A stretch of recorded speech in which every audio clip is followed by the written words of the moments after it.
9 मई के मुजरिमों को किए की सजा मिल गई। इंसदाद दहशतगर्दी की अदालत ने पहले 10 मुजरिमान को सजाएं सुना दी। मुजरिमान में आबिद महमूद, एहसन अयाज, नईमुल्लाह, मतियुल्लाह, शौकत, जाकिरुल्लाह शामिल हैं। सजा याफ्ता 10 अफराद में 4 अफगान शहरी हैं जो पाकिस्तान के मुख्तलिफ इलाकों में मुकीम थे।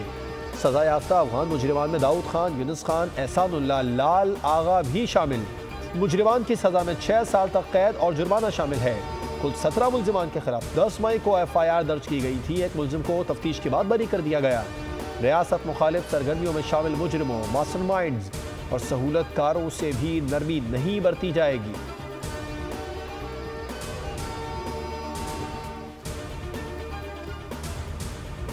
और पीपल्स पार्टी से इख्तिलाफात दूर करने के लिए वजीर आजम शहबाज शरीफ ने कमेटी बना दी। कमेटी अरकान में नायब वजीर आजम इसहाक डार, ख्वाजा आसिफ आजम, नज़ीर तारा, राना सनाउल्लाह, अहद चीमा, अमीर मुकाम, स्पीकर पंजाब असम्बली मलिक अहमद खान, मरियम औरंगजेब, ख्वाजा साद रफीक, जाफर खान मंदोखेल और बशीर अहमद मेमन शामिल।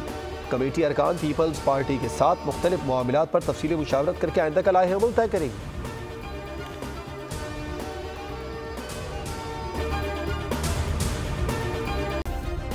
सब्सक्राइब करें और बेल दबाएं ताकि कोई खबर रह न जाए।